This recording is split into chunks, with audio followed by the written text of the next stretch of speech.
and when we get to animals, we'll be using those words, monoecious, dioecious. Okay, something that is monoecious has both, can produce both sperm and eggs, okay, like earthworms. They have both ovaries and testes. Whereas when you have separate sexes, separate males, separate females, it's dioecious. But you can still use these words for plants as well. However, it gets a little sticky because if it has perfect flowers, then it is monoecious because it has both male and female parts. That'd be monoecious. And even if it's a plant that has both staminate and carpellate flowers on the same individual, then it's still monoecious. Okay? But in those species of plants where you have separate staminate flowers on one individual and carpellate flowers on another individual, then they're dioecious. Okay? So that's how the terminology here works out. Okay, so now those are the parts. Now we'll look at what happens. What happens? Alternation of generations. So microspore, it's the same as in the conifers, except for the name of the structures are different. That's all. So in the anthers, in the stamens, this is where you have the microsporangia. Okay? And in fact, there's 4 microsporangia in an anther. Okay? There's 4 of them. And in there, we have microsporocytes, which are diploid, because the sporophyte is diploid. They undergo meiosis, and those microsporangia happen to be in the anther to produce microspores. These have very thick walls, and then they will undergo mitosis to produce pollen. They divide once. They will be 2 cells, just the genitive cell and the tube cell. All the other cells have been lost. This is the male gametophyte, okay? And this is when a slit will develop in the anther so that the pollen can be picked up either by the wind, if it's wind pollinated, or by an animal, if it's animal pollinated, okay? So this 2 cells is a mature male gametophyte, also called a microgametophyte, also called a pollen grain, okay? All right, now, so pollination is when that pollen is transferred usually to a different flower on a different plant. Okay, because there are some plants that can fertilize themselves, but however, most reproduction in plants, flowering plants, is outcrossing because they have genetic factors in the pollen, also in the carpel, that will reject certain pollen from the same individual. Okay, they only accept pollen from another individual. So usually these flowers are brightly colored if they are animal pollinated, right? Because this is what attracts the animal. And at the base of the flower are things called nectaries, which produce a sugary substance, and that's what the animal is after. The nectaries, however, do not provide enough to make the animal full, so that the animal, it's getting at the nectaries that brushes against the anthers, and the pollen gets stuck to their body. Usually this pollen is sticky, all right?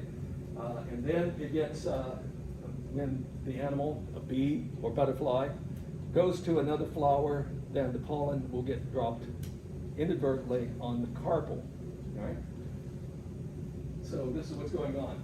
So birds and insects primarily, bats can do this. Some bats will do this as well, are involved in this, but various types of insects.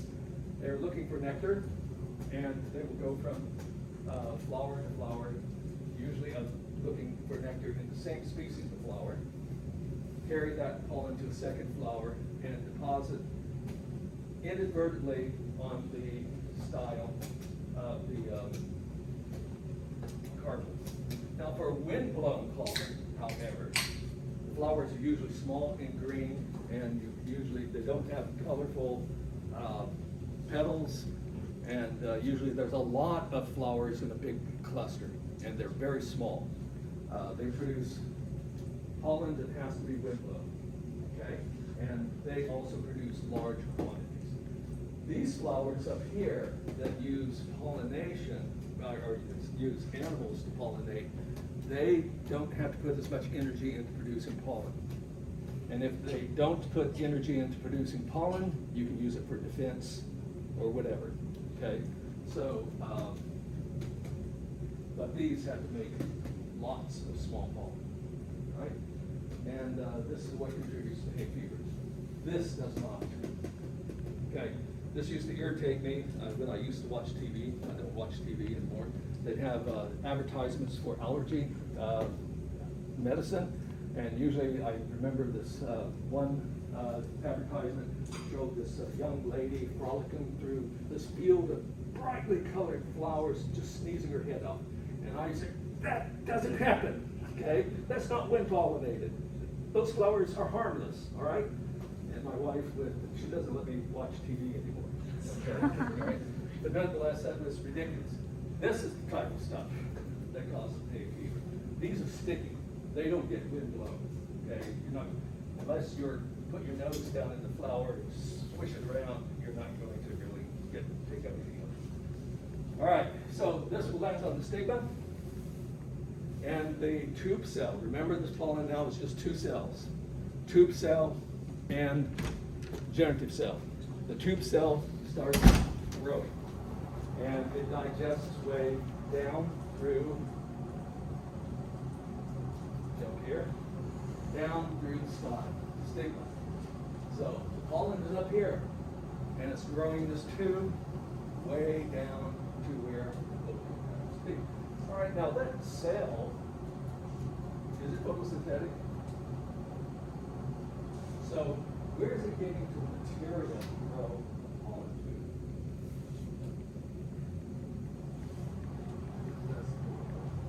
It's from the flower, from the carpel. The carpel is providing sugars, amino acids, and other things that are taken up by the tube cell to build the pollen tube, okay?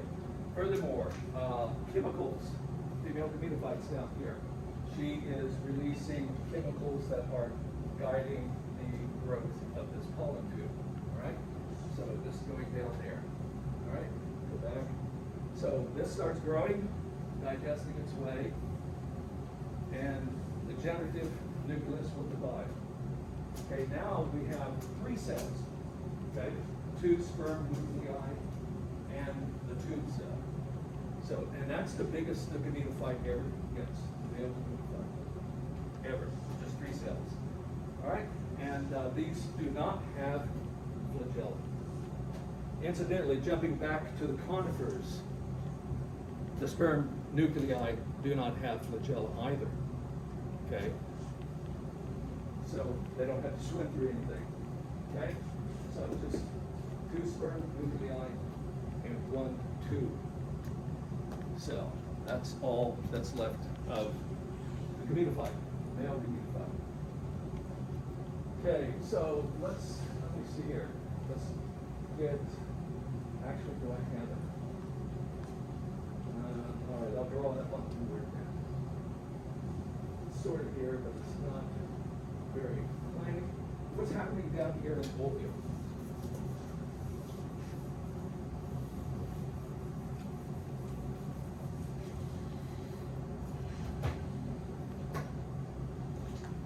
So you have this ovule with micropyle, and of course you have cells in there that are called nucellus as well. Okay, but first of all, so this is an ovule. Inside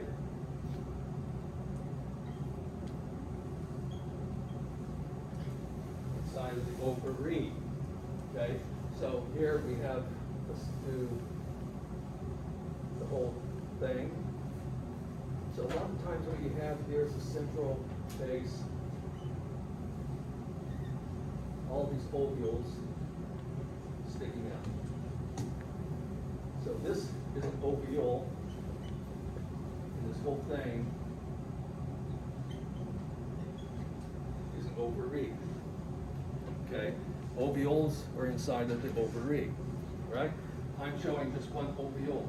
First, you will have just only a megasporal site.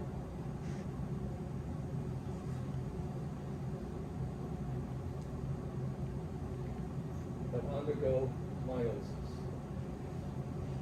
Similar story. Producing 4 megaspores, only one of which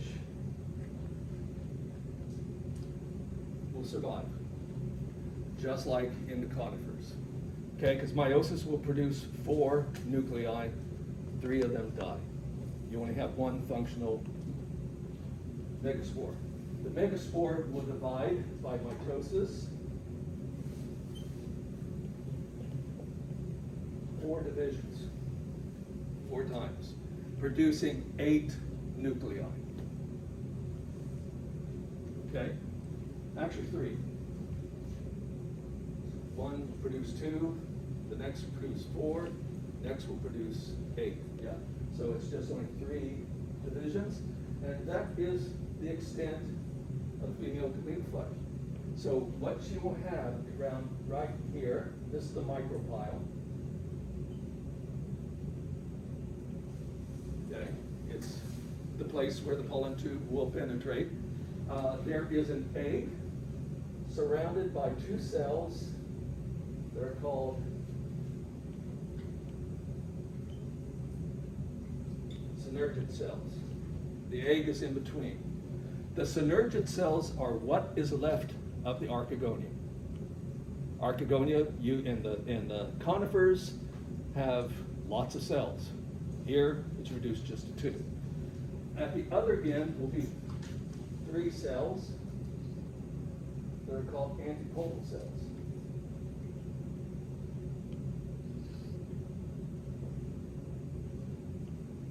And then in the middle, there is a cell that has 2 nuclei called polar cell. So there's 8 nuclei, 7 cells. 3 antipodal cells, 1 polar cell, 1 egg, 2 synergids. But the polar cell has 2 nuclei. Okay? So that's what we have and that is the extent of the female gametophyte. That is the female gametophyte. See if I have any other figure here. Yeah, right here. Okay, so this is the female gametophyte. Egg, synergids, polar cells, and polar cells. That is mature female gametophyte. All right, so we have pollination, and our tube cell is growing. It'll grow down to the micropyle, penetrate, and it has 2 sperm nuclei. The generative cell produces 2 sperm nuclei, and we have something that's unique to plants, flowering plants, another synapomorphy called double fertilization. It'll be up on the slide in a moment. There's 2 fertilizations that take place. One sperm nucleus will fuse with the egg. That's fertilization, producing the zygote. The other sperm nucleus will fuse with the nuclei of the polar cell. All 3 of them fuse together to form what is called endosperm.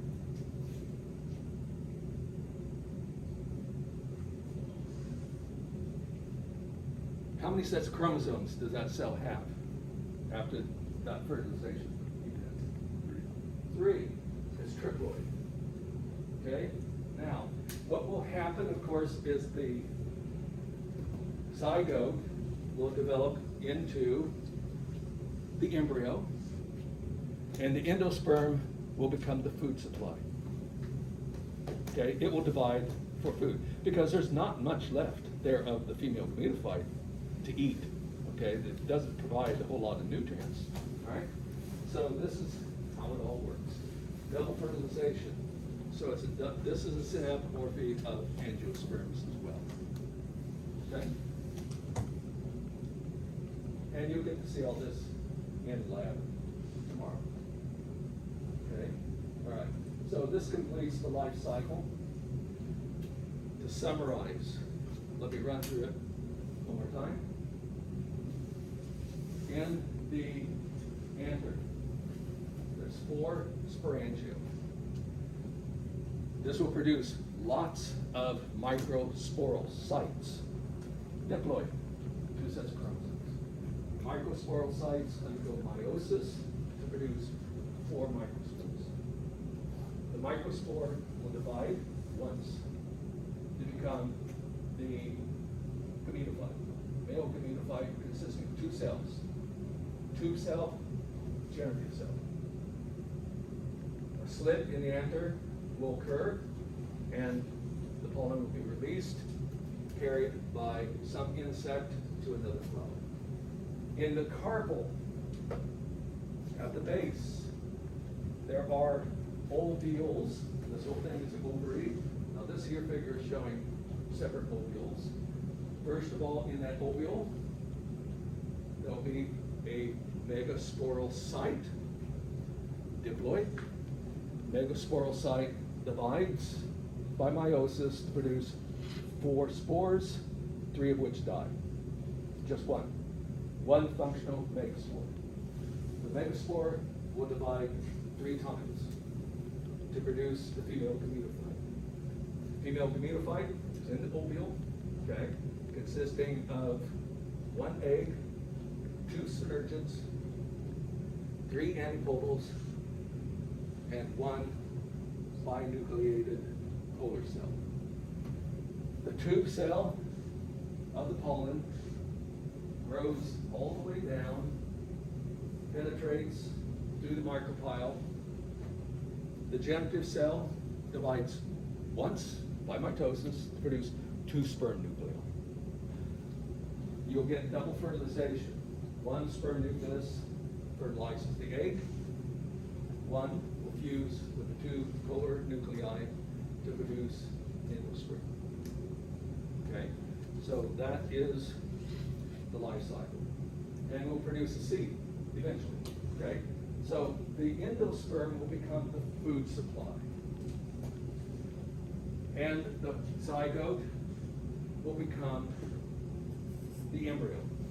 Okay, so and this will have 2 cotyledons, right, that contain endosperm, and also when the seed germinates, the food supply is being broken down by the cotyledons.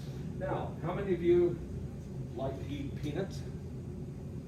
And you divide it in half, each half is a cotyledon. And at one end you find this little tiny thing there that you like to take your tongue and flip it off, right? That's the embryo, okay? That's the embryo. The rest of that is endosperm. That will be the seed that will be released, okay?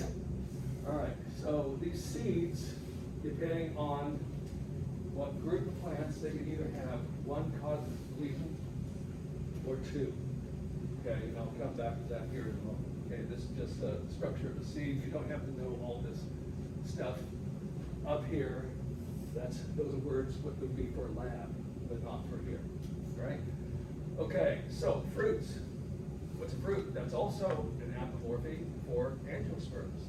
So the ovule becomes the seed, but the ovary will become the fruit. Okay, now some fruits, fleshy fruits such as cherries, peaches, have just 1 seed. Okay, therefore that came from a flower that only had 1 ovary with 1 ovule. Okay, something like tomatoes, 1 flower, 1 ovary, but hundreds of ovules. Watermelon is that way too. Okay, so forth. All right, so I don't know why I have that there. Yeah, so this is a fruit. How many of you think of tomatoes as a vegetable? Okay, the division, our normal colloquial division of fruits and vegetables has no biological significance. That's just what people want to call it. What do you call cucumber? Is it a fruit or not? Cucumber, is it a fruit?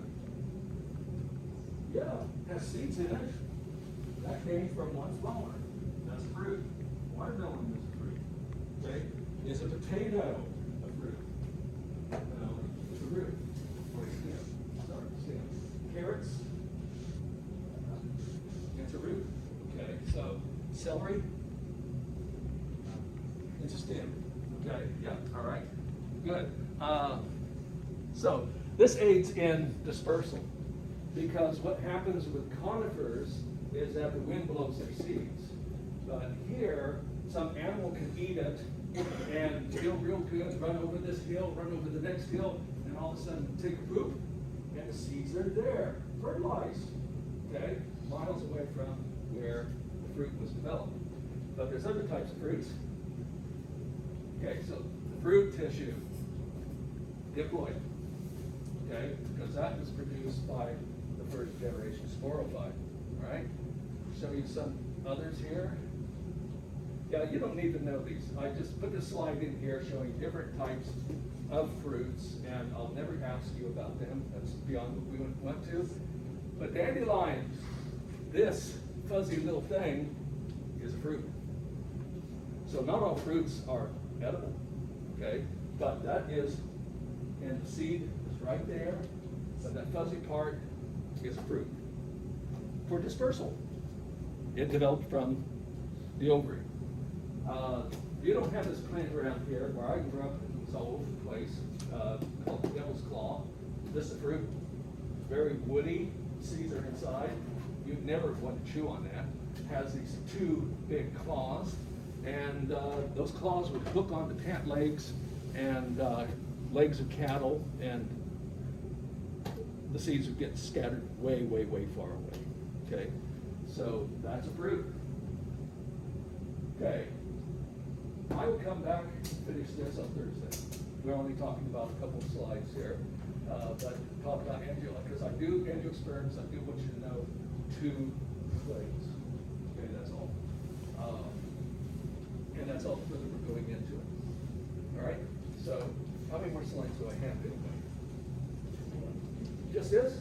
Yeah. Oh, we might as well finish it, okay.